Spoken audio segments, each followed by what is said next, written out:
What's good, everybody? Welcome to another exciting episode of Full Circle. I'm your host, as always, Oda Harmon Jr. Please feel free to follow me at Oda Harmon Jr. on all your favorite social media. Guess what, people? E3 2021 is over. We're done. We ain't talking about it no more. Literally no more E3 news until they make the announcement that E3 is returning in 2022. In which case, we'll do a very generic piece of, it's returning. Oh my God. Sony be there? Probably not. I think they'll be there. Yeah. I don't know. I heard a rumor that PSX is supposedly coming back. Ooh. So they filed. It's one of those usual, they filed a trademark rumor. And I'm just like, man, I know how those things go. Trademarks just expire, people. That's how they work. Yep. And you have to renew them half the time. I was just about to say that. Yeah, because Nintendo renews a trademark for every major IP every so often. I'm just like, I think it just expired because I can't tell you how many times the Metroid trademark, the Star Fox trademark, the GoldenEye trademark, not that one because they don't own it, but etc. has been renewed. And here comes the articles about what's not about to happen. But get our hopes up for nothing. Yeah, but with them missing E3 so many times and stuff over, I mean, I will say a PSX is more likely to be in the works since they are apparently just saying, F all trade shows to some extent. But that's neither here nor there. As always, for this past month, Frank's been joining me. Frank, the people know who you are by now. But just in case, as always, it's their first time listening. Who are you and where can they find you? And people, you better follow Frank because this is his last week as the Full Circle Podcast cohort. So I'm just saying. Just do it. Just do it. Do it. Just do it. But anyway, Frank, the floor is yours. My bad. Nah, you're good. Ladies and gentlemen, what is up, everybody? My name is Frank. You can call me that. Francisco. You can find me on Twitter at GNR_Frank, where you're probably going to see things like my YouTube video links for my YouTube channel where I talk about video game reviews, headset reviews, video game tech reviews, and I'll talk about the things that I am discovering as a new father of two amazing little girls. And I post a lot about Metal Gear because Metal Gear is the best series of all time. So why wouldn't you follow me? I mean, come on. There it is, people. And he is correct. Metal Gear Solid. Yes, Metal Gear Solid. I was going to say Metal Gear, but I'm like, no. Metal Gear Solid. I mean, it's one of the best series of all time. I don't know if it's my personal best, but definitely top 3. Maybe top 2. I don't know. Easily.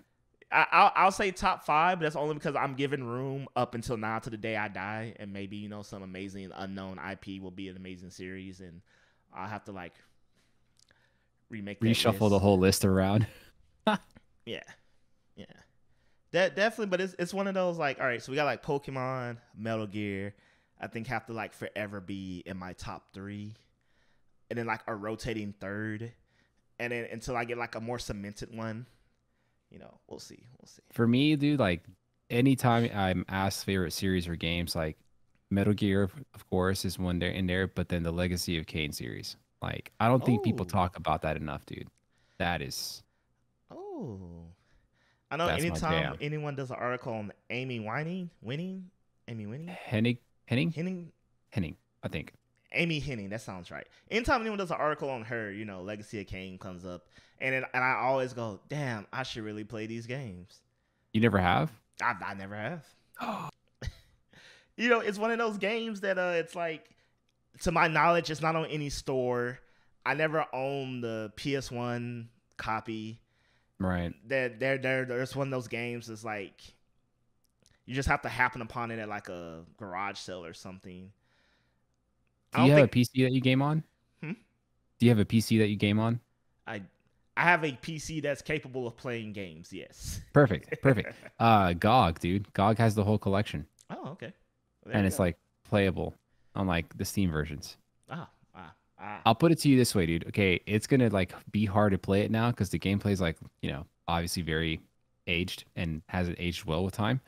But the story and the dialogue, dude, playing that series, I was so young, I had to sit there with a dictionary next to me because some of the vocab was that advanced. But phenomenal series. I'm if they remade Medieval, I don't understand why they haven't remade Legacy of Kain. That's what I'm saying, dude. Like, why? Because I don't think anyone was really rallying for a Medieval remake. Not to my knowledge. And I'm going to be real. I actually played that game, unlike Legacy of Kain, and I don't remember it. I'm not saying it was bad. I just don't remember it being good enough to warrant me wanting to ever play it again. I played it on that Pizza Hut demo back in like the late 90s. You know what I mean? Oh, man. That was about the extent of my medieval time. Yeah. Like, I remember it came out, and like, I was literally like, all right, who's excited for this? Where y'all at? It's here. Someone had to be excited for this. Crickets, bruh. And again, if you enjoyed that game, was had, but I'm not saying not. I'm just saying who wanted it. It versus Legacy of Kain. Like, I never played it, but you know, anytime you bring that up, people are like, "Oh yeah, amazing story." Eamon Henny, goddess, which I'm sure she is. 1000%. Yeah. But honestly, we're not talking about that this week, people. We're back to our standard format, believe it or not. In case you've been missing that, don't worry, because this week we're going to be talking about Xbox Design Lab. It is back. You know, and that's actually kind of cool because I remember being at the E3 where they premiered that, which I think it was 2015, 16 maybe. I remember thinking I'm going to go home because I had like a discount code that they gave us. I was like, I'm going to go home and design so many controllers. And I didn't do that. And now that it's back, I'm just like, I'm going to go home and design so many controllers and not done one. But I will probably still a design that I've seen online. That's probably the move for me because people have made thousands of designs. But for all that, we're going to talk about PAX West. Yay. West Coast, Best Coast. It is back. It's going to be the first major gaming show since the pandemic. Fun fact, PAX East 2019 was the last major gaming show before the pandemic, which I was at, by the way. Fun times. I got some fun stories for you for that one. But before all that, Francisco, we're going to be talking about Pokemon. We haven't talked about Pokemon on the show in a while. But we're going to be talking about Pokemon Go. A good, but probably my least favorite Pokemon game, but still a good game, is doing something questionable. So if you haven't heard, they're rolling back accessibility. And what I mean by this is, are you a big Pokemon Go, Francisco? Pokemon Go? Do you want to know how many hours I've racked up playing Pokemon Go, dude? All right, 3. 0. This man said he was not going into the hype. No, man. And I was working for GameStop whenever it rolled out, dude. And people would just come into my store, walk around, mess my stuff up, and then walk right back out. And they wouldn't even buy nothing. So I got beef with Pokemon Go. But in all seriousness, I have a very shallow mentality where I believe that my phone is not for games. My phone is for personal and professional use, not for games. So I never really got on board, man. You know, I can feel that. I have a similar philosophy. But you know, being the Pokemon man I am, and I could not be part of the craze. Right. The social phenomenon that was Pokemon Go. Which it definitely was. I mean, just seeing crowds and crowds of people at parks and out and about when it first dropped, that was insane, dude. Yeah, man. People were getting exercise. Right? And so if you didn't know, people, during the pandemic, Pokemon Go installed a lot of new features that made it very accessible to play the game. Not entirely from one spot in your home, but for example, you got to be basically really close to Pokestops, annoyingly close to Pokestops to spin them, which I thought was stupid to begin with. It's like that bush is across the street, and if I'm not like close enough to whack the bush with my hand, my phone won't let me spin it. But they increased that circle to where you just got to be in the vicinity of a Pokestop to spin it. There's many events and things you can do, like trading, battling, remote access passes, to allow you to interact with the game more easily from like locations. You no longer had to be close to things. You had to be in the area of things. And honestly, even when I'm out and about, it just makes the game a hell of a lot of fun to play, like for me personally. But because the pandemic is winding down, which depending on where you live on this planet, that's questionable. Even here in the United States, where people didn't take it as serious as they could have, they're saying they're going to roll back all those features. So one, it's probably a little premature to roll back all the features you introduced during the pandemic. Great features, by the way. Some that I dare say should have been there since day one. But it's also people are pointing out that for people who, accessibility, like someone in a wheelchair who can't get around as someone without one, and access certain places and things, and other disabilities and other limiting things that keep people from playing, like even people who are like in a hospital or something of that nature, even on a temporary status, just seems like an odd choice from Niantic to make. That is a little weird. Like, I mean, I would be interested to seeing what kind of financial impact for the corona pandemic had on Pokemon Go. But the fact that it's almost like they're trying to force people to get back out is a little odd. Like, if it's not really hurting your bottom line, why do that? Not only that, but then also, like you say, like people with a disability that, may not be able to reach these points as easily as others. Um, why almost exclude them out of the experience? Like, if anything, why not just make it optional? Like, you can play with accessibility mode on or off, and cares. Like, it is. I saw about this, and it's just a really odd choice. Like, it actually makes no sense, man. Zero sense. Yeah, and okay, I get the argument. Well, Pokemon Go is supposed to be a social game, a social experiment, if you will. It's supposed to get you out and interactive. And I'm just like, okay, even with the mode on, like I said, since as I play the game, I can't literally just sit in my house and do, like, I still physically have to go places and do things. You did it. Yeah, I did. I had to. And like these items that enable you to play more remotely do cost money. So Right. I mean, yes, there's the in-game currency, but let's be real. You're gonna make people are gonna spend some real life coinage for it. Of course. That's And the law of mobile gaming. yeah, and let's be plain. There's never any benefit to making something less accessible. No, I'm trying to think of one, dude. I'm drawing a blank right now, like, at all. Yeah, and I guess it's weird. Even let's just say, let's just take sidebar the accessibility argument for a moment. The pandemic is not fully over. But the pandemic wasn't real, Odell. It never existed. And yeah, I know a lot of places are opening up. Like basically, at least here in America, where me and Frank are located, and all 50 states are pretty much going to be open by the end of summer. For better or for worse, the date's different. They vary by state, but basically most places already by the end of June are open. Most places by the end of July are open. To my knowledge, basically all schools next year are going to be open, more or less. Mm-hmm. And, but even if you take the factor that in, that's only one country in this world. So there's many places in Europe, Asia, South America, especially India right now, who's having a real bad surge. Rough time with it, dude. Very rough time. So it doesn't make sense because Pokemon Go is very much a global game. Can I ask you a question? Yeah. Educate me and maybe anybody else who hasn't played the game. Is there a benefit to like actually going out there and actually getting in closer proximity? Like, do you have a higher chance of catching a rarer Pokemon? Oh no, it's just GPS tracking. Like, this is where the thing is. This is where you got to be.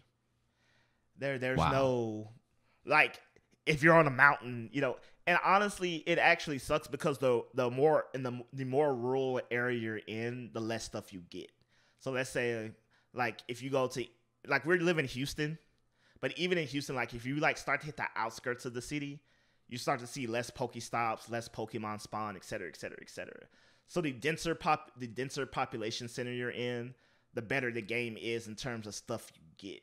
So it's not like, oh, I climbed Mount Kilimanjaro, there's like super rare stuff up there. It's like, no, there would be nothing there. Maybe it should be that way. Maybe like a single stop. I mean, not necessarily like Kilimanjaro, but like it, like, I don't know, going out to some peak of a mountain, just like you said right now, I guess, and finding like you or something like that. That'd be really cool. Yes. So no, like it's very much a concrete jungle type of game. So like, Interesting. for example, there was a Pokestop at the zoo here in Houston Great zoo. that was like it was stupid because it was at there's the park right outside the zoo, and this particular stop was only like it wasn't in the zoo per se, but it was something by the zoo. But you couldn't be at the park to get it. Like you could be at the thing as close as you could physically get, but because how precise you had to be with the GPS tracking, sometimes you would have to physically be in the zoo next to the enclosure, pretty much to spin the stop. Despite it being like Wow. physically on your map, like you can see it. Like now, for example, like I say, I could be across the street and spin a stop that's across the street, but before like if it was something across the street, of your average block, like I can see it, I can read the letters, but like I can't touch the front door. And so, I've had that problem before. It's like, oh, like I'm close to this thing, but this thing there may be like something like a fence or just a physical barrier to getting next to this building that's preventing me from this stop. This isn't like a building I can just walk in. It might be like some type of private residence or something. So I thought that was great. Where it's like, okay, yes, you just have to be within, like a ping of the stop. That just makes natural more sense. But apparently they get rid of that, and people are complaining. This is the thing: when people bring up complaints and protests and signatures and all that good stuff, and the company just blatantly ignores it, I always feel like that's a problem. Because why would you do that to your consumer base? Right. But like everything you're saying right now sounds to me like it's not preventing the game from being played in a social manner that they want it to be. Like people could still go out together in groups. You just ain't got to be that close to the thing. Yeah, So like it. what?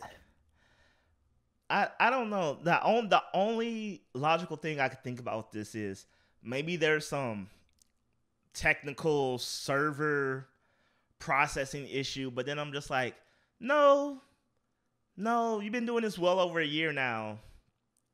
And Pokemon Go prints money. It's not like it's a game that's hanging on the hinges of its teeth. I think the last Right. report said it made like $1 billion or something stupid high. Right. Something that most games do not do. I don't know what their Right. overhead is, but I know it can't be more than, a Last of Us Part 2, if you will. I'm floored, dude. Like this actually makes zero sense because I can't see any one reason why this would be working against them to keep these features like going.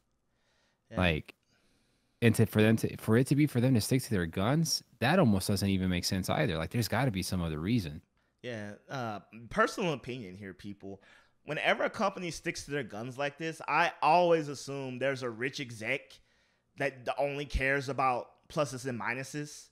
And there's the most minute of minuses that is caused by this. Like there will be like such minimal thin hair gains from stop doing this, and they refuse to see anything else but that. And that's what I think Interesting. this is. Like it's literally cartoony evil exec dude who don't care about nothing but his bag with a dollar sign on it. Maybe it does cost a little bit more money to run it the way it is running now. And so they've probably crunched numbers or ran the numbers and like, hey, you know what? Like roll back the features and we can go back to making more money or something like that. But that's unfortunate. Like Yeah, because they should give Pokemon Go the Sonic treatment. exactly. Because ultimately, like I always tell people, making less profit is not going bankrupt. Like, when I say making less profit, I mean like all bills are paid, like everyone's getting their bonuses, less profit. I'm not talking about, oh, we're making less profit and now we're barely hitting. Because again, I promise you, people, a game that's pulling in millions of dollars every month is not losing no money. No, not at all. Not at all. This again, personal opinion, but somebody couldn't afford a new summer beach house and was upset about that. Emphasis on the word new. And Again. this, ladies and gentlemen, is why I don't play mobile gamings. Again, they make a crap ton of money. And if I'm being cynical, Pokemon Go has way too many common functionality errors for them to be talking, for them to be. If they try to hit us with any noises, this is to fix performance. I'm like, okay, no, you can miss me with that. This game has been well with its performance issues. The only issue I forgive it is no one could have predicted its success. And the fact that the servers crash frequently, that's just, hey, they didn't think, 500 million people on the planet Earth will simultaneously be playing this game at all times. I can't fault them for that. But even outside of that, and I'm just like, again, I know at some point Pokemon Go has hit the $1 billion mark. I'm like, you have the money to make this game as good as it could possibly be functionality wise.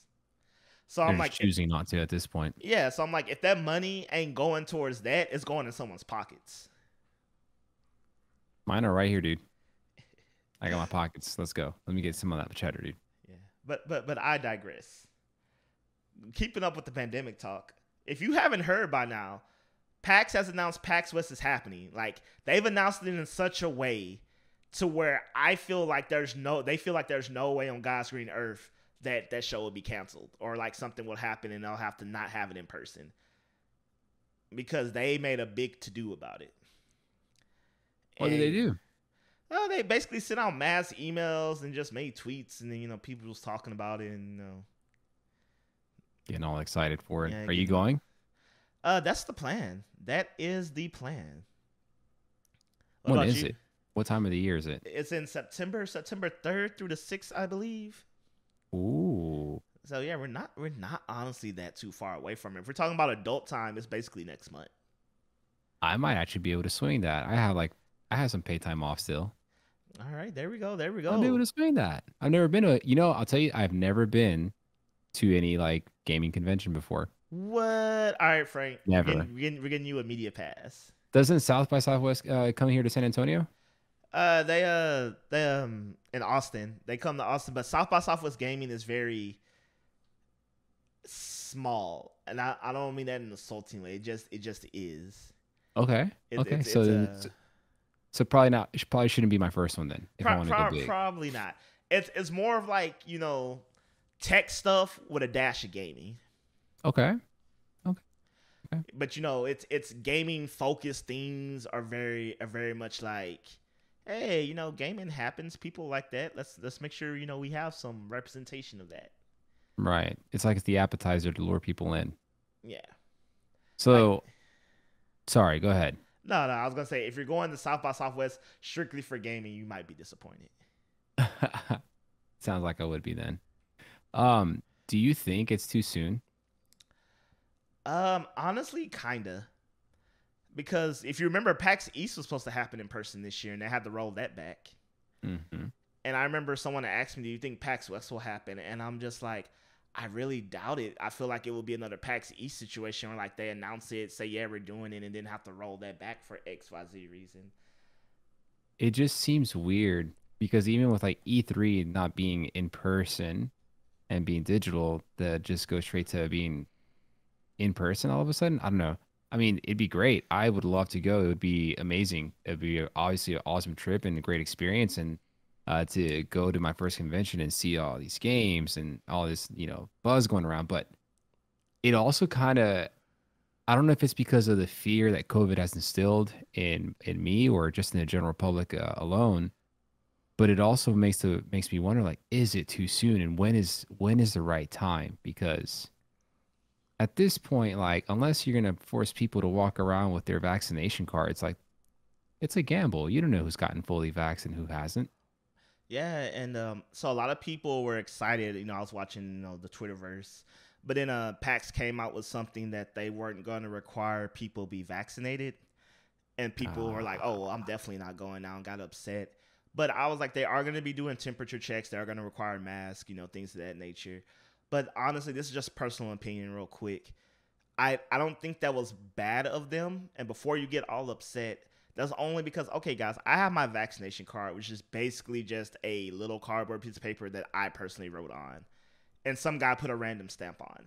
The vaccination cards aren't any real hard proof. I mean, if you wanted it, as long as you just got a blank one of those cards, you could just write on it. And that since there's no, especially since it varies by city, how like you get it and how they give it to you. Like I have a picture of mine, the back and front. because again, it's not like laminated or anything. It's like it's basically tissue paper. If I keep it on me in my wallet, it's just gonna deteriorate and get destroyed one way or another. So I'm like, without any official vaccination record, those cards are so flimsy and so mass producible. Like, I've seen cards that look like you just went to Walmart and buy like a medical card and wrote on it. Right. So basically, I'm just saying, not saying they don't require the proof of those cards. Is basically saying we basically have to take you at your word anyway. Yeah. I mean, because think about it, businesses. They're just like, if you're fully vaccinated, you don't have to wear a mask. And it's like, well, you can just lie. Yep.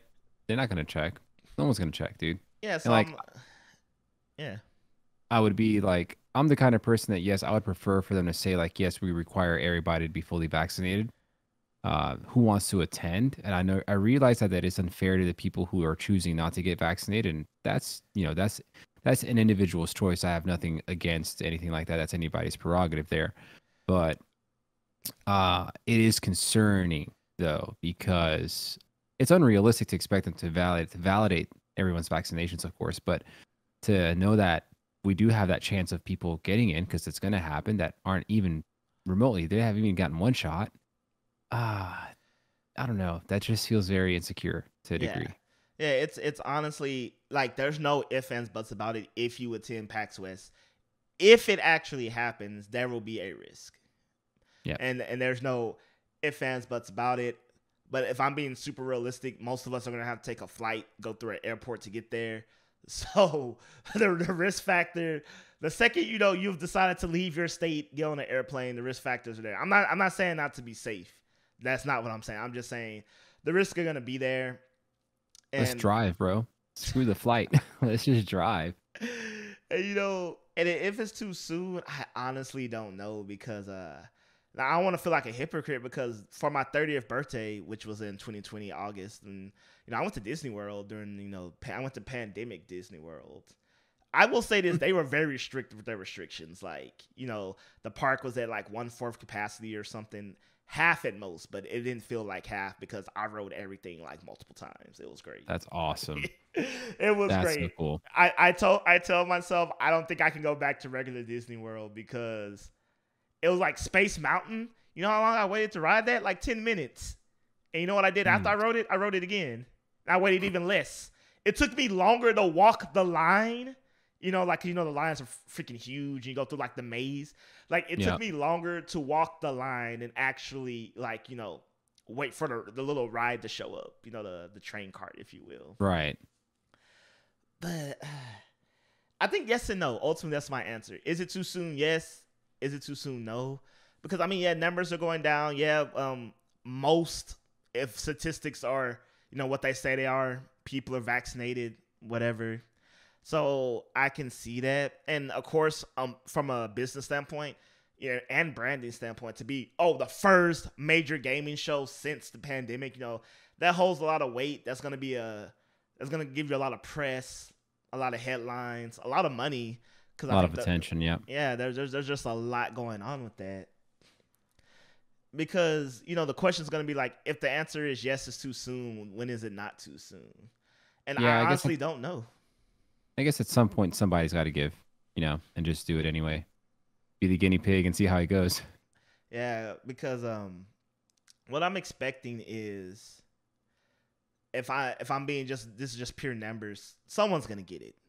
There's gonna be some statistic, and whether it's 1 or 1,000, there's gonna be some type of COVID outbreak, I'm sure.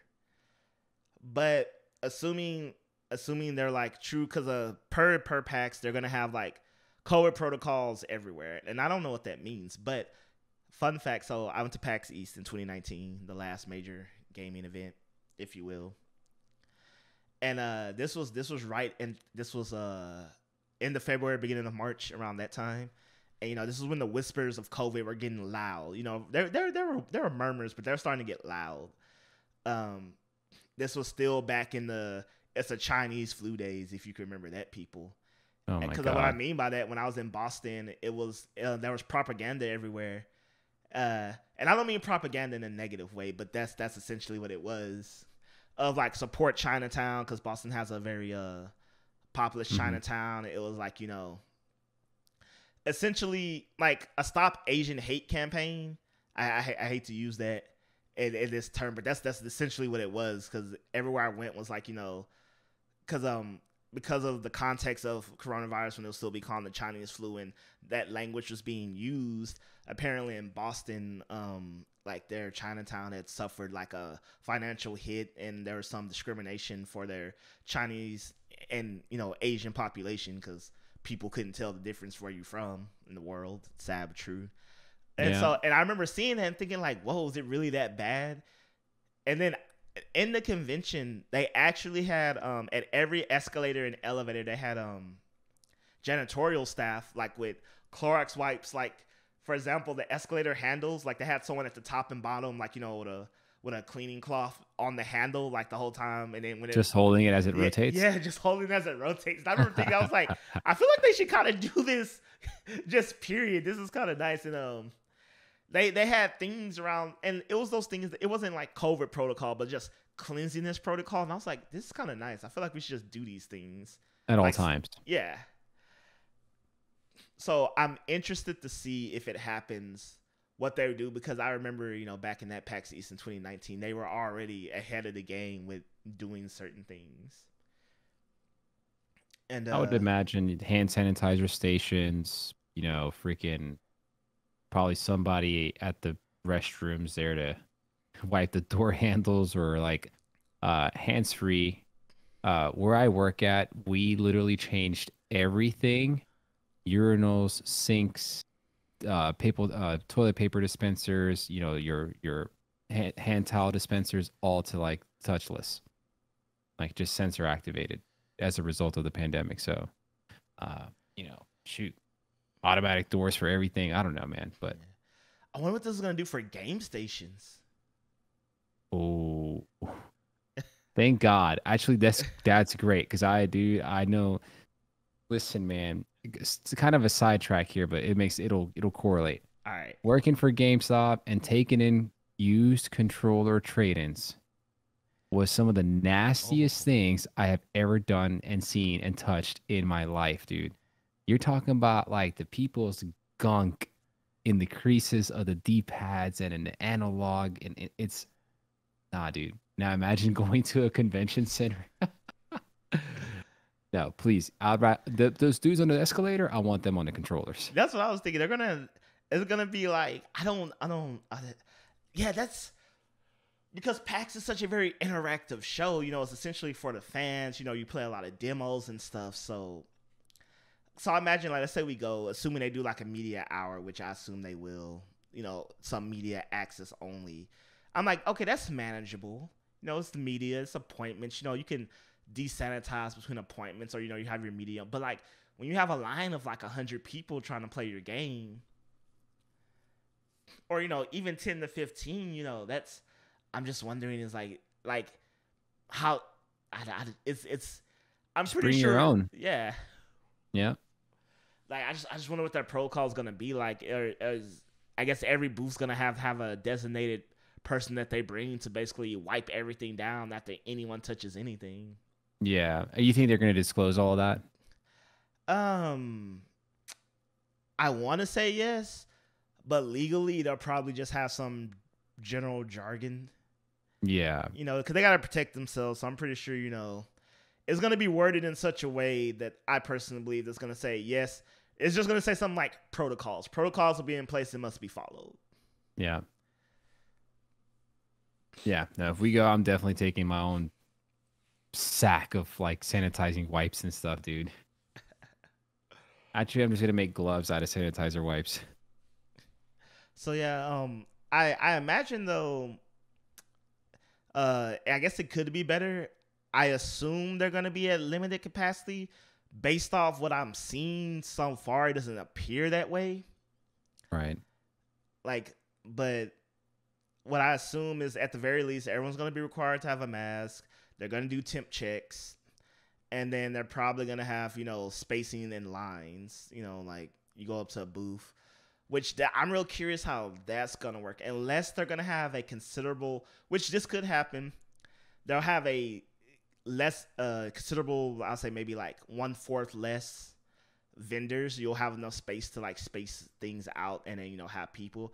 But let's just say they're even gonna be at 75% capacity. I don't see any way how you're gonna have proper spacing for it. Yeah, At least that's not a by really COVID good point. protocol. That's a really good point because if they want to space everything out per like social distance guidelines, you're gonna have to basically prevent some vendors or companies from being able to represent themselves there. There's no way. Yeah. And so because I assume like, all right, there's gonna be some people who are just not gonna go. Some Sony. Sony. Some of the bigger companies who are gonna be like, maybe this is a legal disaster waiting to happen, and we're just gonna not go. Yeah. And then maybe some smaller companies that's gonna be like, we should go, we need to go, but we're not gonna go for personal reasons. But yeah, but if enough people get on board, I don't know what they're gonna do. I mean, I know they're gonna try their best, of course, but it's kind of like an airport. I when the last time I went to an airport, it was basically like a regular day at the airport. And what I mean by that is, people are waiting in line. I mean, everyone's masked up. You know what I'm saying? But the 6 feet apart was just not happening to any capacity. Yeah, no. No, and even during the peak of the pandemic, that 6 feet apart thing wasn't happening in a public, at least here in Houston, dude. Everywhere I went, people all crowded up, man. They didn't even care. Like, unless somebody's actively policing that, I don't see that being realistically held up, Yeah. But how do you think the panels would work, though? Also, with that being said, that is a good question. Actually, I think the panels will be okay because you can space out chairs appropriately. Right. I plan on if I go, excuse me, if it happens, I will go. I plan on having a panel in person. Maybe be on that panel, Frank. Do it. I'm gonna pitch like 3 panels. So I think panels will actually be okay because you have a stage. The panelists can sit far enough apart from each other. That's not a problem. And it'll just all that because I feel like all you have to do is be like, hey, look, panels are gonna be limited capacity to like depending on what room you're in, 100 people, 200 people. They have big theaters, small theaters. And then you just tell people like, hey, the stuff you really love, you got to line up early because once we hit X number of people, that's it. We're cutting it off. And then, we'll have it planned on like maybe like while the panels are happening, you can watch it live, but only like right there. Yeah. They'll have like a video outside or what have you, or maybe like on the PAX website, they'll do something for specific panels is what I'm assuming. But I think that's the one aspect that can stay pretty much the same and follow all protocols. But let me ask you this, Frank. Ask me. And I was thinking about this when you asked me if it's too soon. What do you think happens for gaming conventions going on if there is an outbreak at West? I think they'll cancel. I think everyone will avoid that with a 6-foot pole because I'm going to go real deep in this rabbit hole, dude, okay? Okay. If another outbreak of any scale were to happen as a result of a gaming convention, like Jesus Christ, not in the city, just in the let's just keep it to the convention, convention participants. I don't want to destroy the city of Seattle. No, I think other conventions would probably just bail. They would back out. Nobody wants that. Nobody wants to deal with that. Probably the legal issues that would come forth as a result. Although I'm pretty sure it's going to be a waiver. Everyone's going to sign some sort of waiver, or even purchasing your pass alone is waiving their responsibility of anything that happens there. Most definitely. Right. So, but I think just from marketing and just from PR alone, I think they would back out, dude. There's no way. Absolutely no way. Yes. And I think it makes its ability to come back now makes it much more difficult. Much, much more difficult. Would you say if PAX West had an outbreak of a reasonable scale? Because I feel like if a story is like maybe 10 people got it that can track it back to PAX, maybe they'll be all right. People just kind of be like, oh, that's on you. But if like a double-digit percentage of people contracted it, right? And would you think that would destroy every gaming convention for 2022? Like, let's just say by God's good grace, the pandemic's over next year, early in the year. Like it's over. Like it's gone, it doesn't exist. Everybody's happy, kumbaya. Do you think that would still ruin everything going forward for that year? I think it would. As much as, obviously we don't enjoy that answer. I think it would because I think companies are going to play it safe. Yes, it's here. It's pretty to say, oh, we care about the safety of our fans and all this kind of stuff, but really they're going to play it safe for themselves too. Because even though we may be, waving away any liability, again, like just the PR of it all, like, oh, you came to our convention and 25% of our attendance contracted COVID with us. That's a very bad look to have. Um, so I think it would ruin it, dude. I think 2021 would be a wrap for conventions, and 2022 it might be a little different. They might try to find a way to tell you might end up having to show vaccination credentials at that point. You know, Yeah, probably. Like, yeah. I think it's safe to say though, whether it's a success or not, whatever happens at PAX West will probably set the tone specifically for gaming conventions 100%. for probably a year out from that. Like, for the next, it will set the tone for September from now to September 2022. But what's Yeah. interesting is I'm not sure if you're big into soccer or not, but I'm a fanatic. So like I've been watching the Euros, European tournaments going on right now, and they play them in different stadiums, and I want to say in different countries across Europe. And some stadiums have no fans in them, and others have quite a bit of them. And towards the end of the Premier League season, they started letting, not at full capacity, but they started letting fans back. So I think certain regions of the world are starting to get more and more comfortable. And what I'm thinking is that, like the people that organize conventions like PAX, maybe it's like, okay, so like if England is doing this over here now, and if we're starting to get some fans over here now, I think we're in okay shape to give this a shot. Yeah, I mean that makes sense. Like, the basketball playoffs are going on right now in those stadiums. Some like that's the thing, with sporting events. Some stadiums are like hell no, and some stadiums are like hell. If you want to buy a ticket, come on. Yeah, And I guess exactly. I guess especially on a world stage, let alone just a country itself, it's really hard to police these things because Mhm. anyone can be coming from anywhere. The world's a lot more connected. Yeah. And it's really gonna be hard with PAX because even if you contracted it there, you're gonna have to be able to trace it. You got it from there because, like I said, you know, from a legal standpoint, they can argue you got it at the airport, you got it at your, Yeah. it's It, just it like you said, it would have to be double digit percentage. And then I'm thinking it would have to be like 30 up for it to be something like newsworthy. yeah.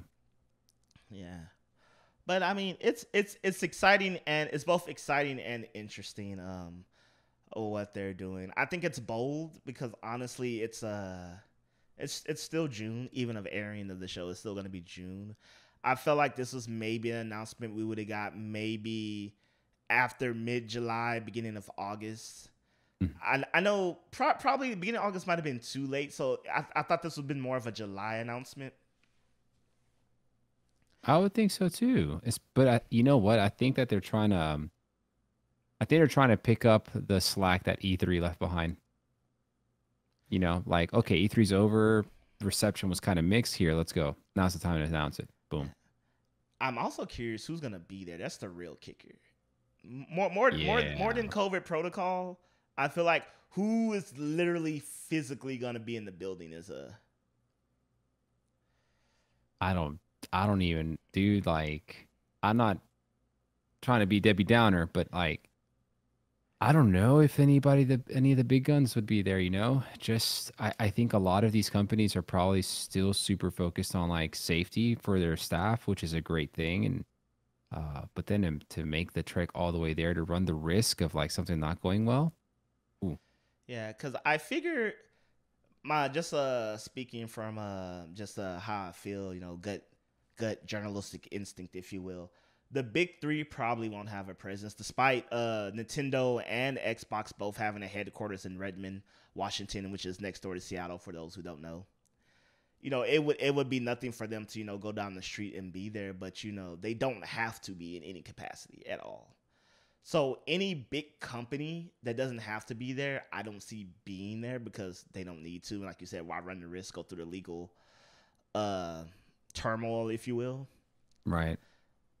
And then, there may be some, mediums or smaller people that really need this. And, God bless them. I understand, it's a grind out there. And, I would expect more of those to be there. Yeah.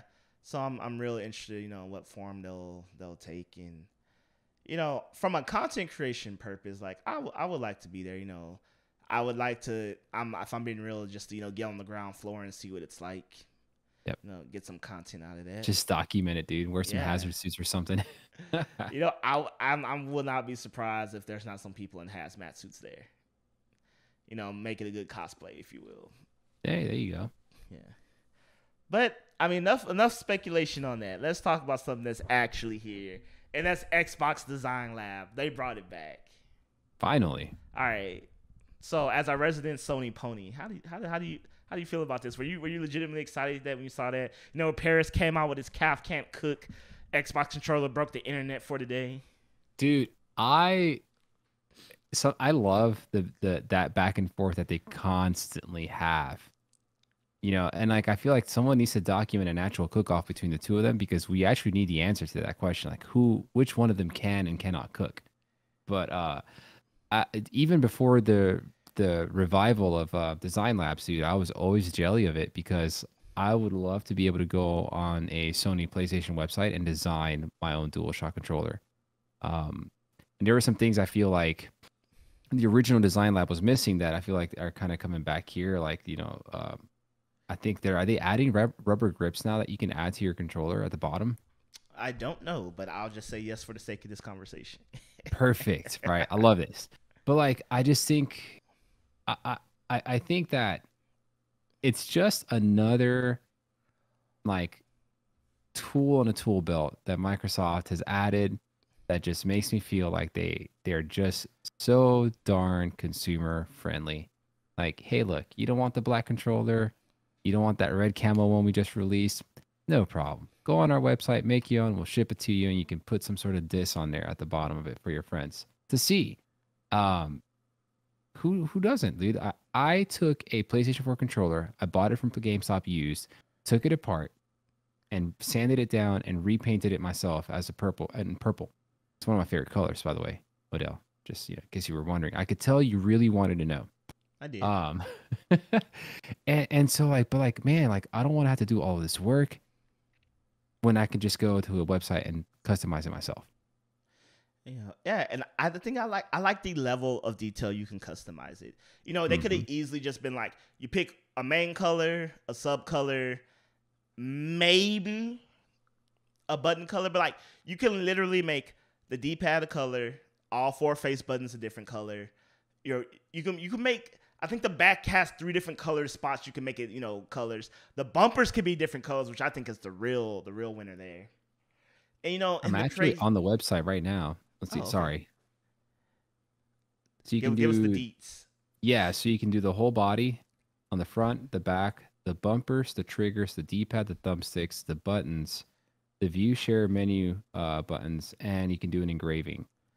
And I believe for the buttons, they got 6 different options for the buttons. So that's pretty cool. Yeah. And yeah. I've seen someone make a GameCube design and a Super Nintendo design. And as crazy as that seems, like it's like, yeah, this is a Nintendo color scheme, but yes, I would love an Xbox controller in that. Yes, like, why wouldn't I? Why not, dude? Yeah, that's what I'm saying. And okay, for example, the new Sony controllers, the all black and the red, they run you what, $70, I believe. Dude, please don't remind me. That's why I haven't bought another one either. But I'm like, that's a hard sell for me. But if you tell me, pay $120 and it could look like whatever you want to, I'm sold at that point. I don't think that's a hard sell anymore. I'm going to give mad props to Microsoft right now, dude, because their website for designing this controller is actually incredibly well done. Because like you can slide through different pictures of the controller as you're designing it, and it just really gives you a good look of how your controller is actually coming out in real time. You know, because sometimes you have to like hold the mouse button and like try to move it around. No, it just like slides to the picture right to the point of the controller that you're trying to customize. Very nice. It's one of those things, you know, every once in a while, one of the big three or just the game company in general will do something that makes me go, why doesn't everyone do that? And with Game Pass, there's legal reasons why, you know, there can't be a Nintendo Game Pass or a PlayStation Game Pass. At least not to that capacity. You know, and I get the troubles with that. But things like this, I don't understand why we just can't do, because it's not even about money, because you just put the burden of manufacturing on the consumer. You just go, hey, look. Again, like I said, you tell me if I want a fully customized PS5 controller or prime point an example. You can't even customize Joy-Cons, and look how much money people drop on that when they release a new colorway. It's like shoes. It's like the Joy-Con Retro 5s. You're right. Eh, or they pay other people crazy amounts of money to customize it for them. Yeah. So clearly there's a market for controllers and consumers will spend it. Like, I can't tell you how many times I was like, I'm not going to buy a new Switch for those Joy-Cons, but if you told me I had to buy $100 to get the Pikachu and Eevee Joy-Cons, I would. I just would. I just would. It's simple as that. And I was like, I don't understand why Nintendo doesn't just be like, here are all the special edition Joy-Con packs. Because they will sell out. You know, let's say they're going to like, we can only make 200,000 of these. Don't worry, Nintendo. 200,000 people will buy them. In a heartbeat. They'll sell out almost instantly. Yeah. And so I just don't understand when it comes to things like this, because even you can, let's say you Sony and Nintendo, you could be like, okay, here are the special edition controllers. They're in and out of stock as we make them. You know, you just kind of got to get it when you go. But here's just the generic, you know, make what you want. And if it costs $200 to do that, then it costs $200 to do that. That's a lot of money. You ever used a SCUF controller? Do you believe in SCUF controllers? My friend, I have a group of Apex, the players I play with, and both my teammates use SCUF controllers, and they always telling me to get a SCUF controller, and they swear by it. I've yet to get me one. Are they good? They're good enough, I guess. I mean, none of them are diamond or nothing like that, but you know, or platinum. Dang. So all that money on a SCUF controller, you're not even diamond or platinum. But yeah, and I got no room to talk. I'm terrible. but you make a good point. Again, people spend money on controllers. People are willing to spend money on controllers. And like, it's such an obvious miss for like Sony and Nintendo. And here's Microsoft. You're like, hey guys, it's back. I'm doing this right now. Odell, I just made my controller. And like, I have a Series X controller right here that I use on PC. And like, I'm like, dude, I literally have it with the purple body, the purple back, the black bumpers, purple triggers, black analog, black D-pad, black with white button facings and everything else. I'm about to literally hit add to cart and go. How much is it, out of curiosity? It's $69.99. Oh my God. Wait, that's still not the engraving. Let me see if the engraving adds any. Engraving is an extra $10. Oh my, that's hell. Robbery. Hell, that's just gonna be my piece. It's like, I honestly thought it was like $120. I don't know if that's what the price was originally. For some reason, 120 is stuck in my mind. I don't. Oh no. That's the price of the controller. That's the price of just a regular controller at that point. Now here's the bummer. The soonest I would get it would be July 23rd. So it takes like a month. That's not bad. That's pretty bad, dude. We're in a pandemic. That's not bad. We are in America, and I want that controller tomorrow. If Amazon can get me my things tomorrow, I want this controller tomorrow. I thought that was gonna be. I thought, you know, with COVID messing up shipping for a lot of things, I thought it was gonna be like, oh, it'll be here in like September. The only thing I wish they would do differently is I wish there was more customizable options for the buttons, for like the XYBA buttons. Hmm. Um, yeah, because like they have the ones with the black button and the white lettering, but I would have preferred just like full on blackout, no letters on them. Mm, that would be a nice Oh, option. or I can be one of those people who puts bullet shells on my analog sticks. Have you seen those, dude? They are so terrible. They're so terrible. Who plays with that, dude? Ladies and gentlemen, if you're listening to this podcast and you play with that controller, I need you to expose yourself and let us know in social media. We need to know. I refuse to believe that anybody plays with that. Oh. But yeah, man, I mean, kudos to Xbox for listening to fans, and making that happen again. I'm not sure when it went away, but I mean, it's cool to see it back. I I'm honestly thinking about I just need to make one and just like I think I will make that just my PC gaming controller. I'm sorry, Do people. it. I don't use mouse and keyboard. I'm not that guy. I'm not about to lie to myself. You can be if you just put your mind to it, Odell. You I can mean, do it. but I'm like, okay, if I'm playing Game Pass, most of the games I'm playing on Game Pass are not FPSs. So Oh why yeah, do yeah, I no, for why do sure. I why do I need my why do that to myself? No, no, no, no. You're right. You're right. 100%. Odell, What's up? follow me. Let's go on a journey and follow me with you. But All just right. come with me, okay? Okay. Xbox Design Labs. Design your own console. We're not there yet. We're not there yet. Dude. And look how easy it would be. It's like it's like a rectangular box with one color. Like what? I mean, because That I that feel needs to be like a thing. getting first of all, the consoles are already hard to come by, and Yeah, even if they wasn't, I feel like that might be a supply chain nightmare. maybe so. But then like, oh, dude, imagine the possibilities. Like you choose your color. You can choose like a decal of like your, put on Master. Somebody's gonna put Master Chief on there or some craziness like that, right? Or Yeah. Conquer from Bedford. Yeah. But I think that's where we're missing the point, dude. We need console customization. Okay, wait. Okay, all right. I got it. They do that, and it's officially through Xbox, whatever official partner or something. But you have to already own the console and send it in.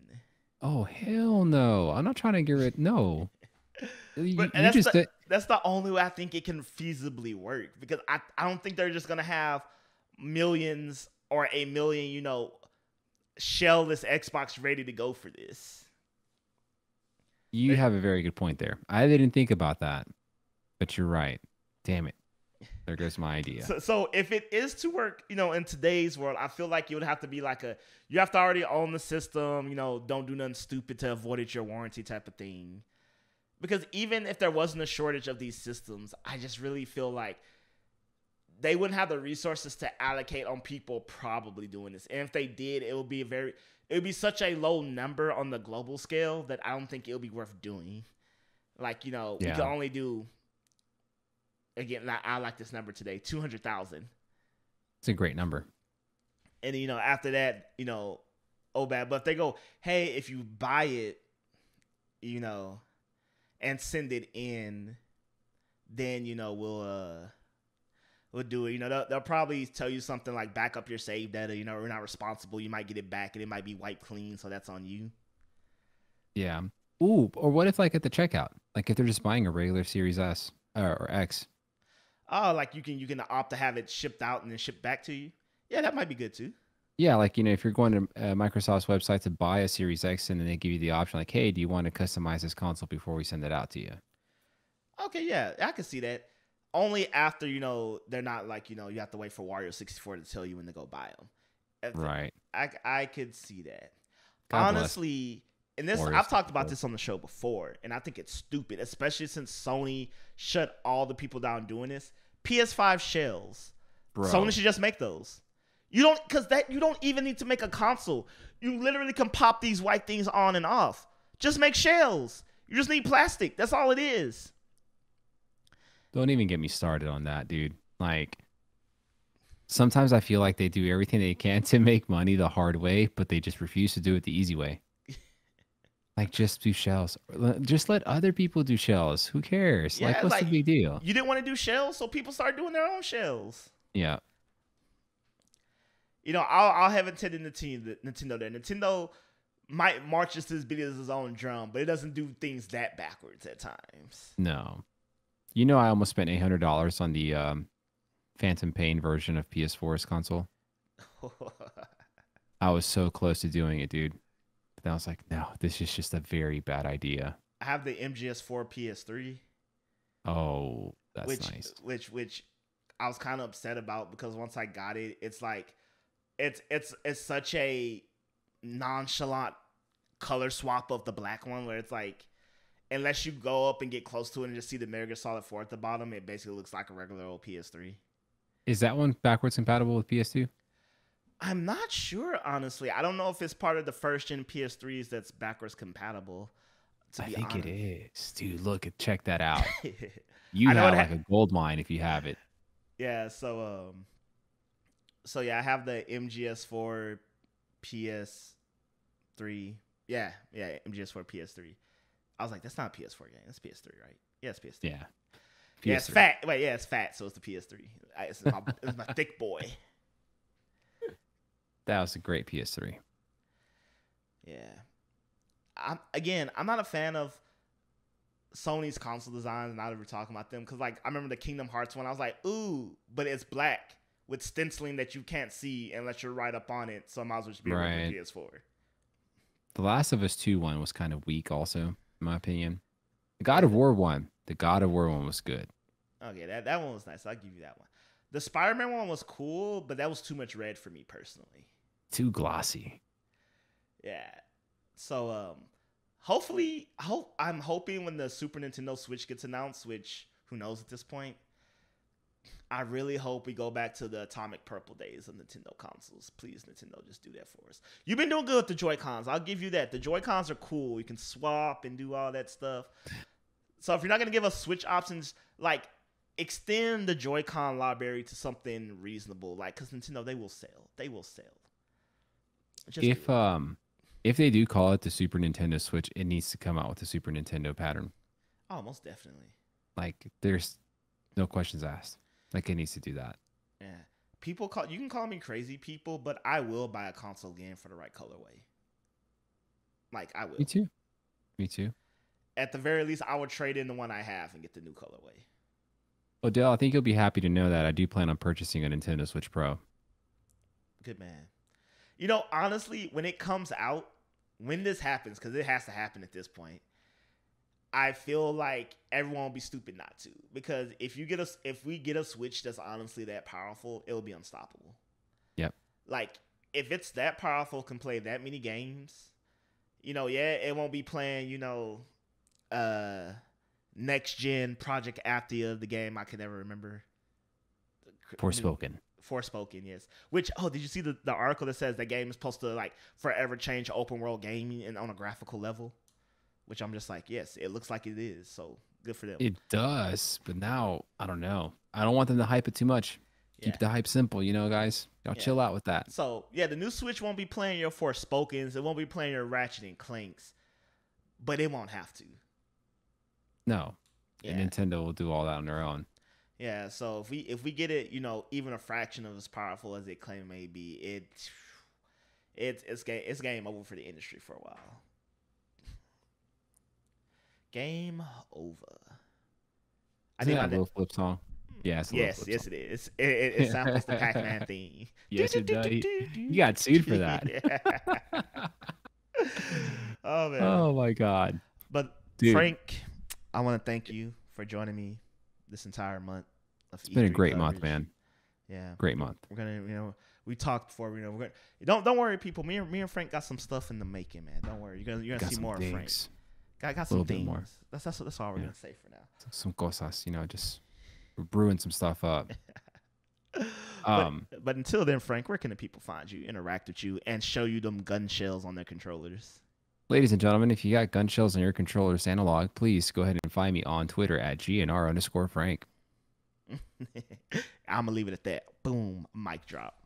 Dude, I'm gonna laugh so hard if I actually get if I even get one picture sent to me from somebody, I'm gonna be so happy. Bro, I'm hoping. Not because they have analogs with gun shells on them, because somebody actually took the time to find me. Bro, I'm really hoping We need to make that happen, community. Make that happen. Do it. But thank you. You can follow me as always, Odo Harmer Jr. on all your favorite social media sites, all that good stuff. You can follow the podcast at FC Podcast 23 on Twitter and Instagram. And if you wish to support the channel, you can like, share, and subscribe for free $99. I'm going to say that first this time. But if you want to, throw a little money our way or help, financially, there is a Patreon at Full Circle Productions. And I want to thank the Patreons, Gabriel Garcia, Rachel Coleman, Baker Rice, Ryan Frazier, Gabriel Cleveland, and Gabriel Garcia. Thank you all. I appreciate that every week. I'm gonna have y'all on like the show individually, like as a Patreon reward. There's enough of y'all to where I can do that. I'm gonna have like a Patreon month or something. That's a really good idea, dude. Yeah. That's awesome. So my Patreons, I know y'all listen. So hey, I'm gonna get at y'all. I'm serious. Get them a pizza too. Yeah, for the year's up, man. Probably get y'all pizza. So hey, Patreons, if y'all got a camera and you got a mic. Don't got to be a great mic, just a mic where I can get that audio in and clean it up if I need be. Hey, I'm going to have y'all on the show, bro. This is y'all open invitation. Hit me up on Twitter. We're going to get a date going. I'm for real, y'all. I'm dead serious. It's a man of his word, y'all. Yeah. And hey, content creators, if y'all listen to the show, hit me up too. Tired of hitting people up. Hit me up. Right. Nah, y'all dope. But as always, have a great week, y'all. Thank you, Francisco, again. Dude, thank you, Odell. It's been a fun time. It has. Be blessed as always, people. And until next week, we out of here. Peace. Peace.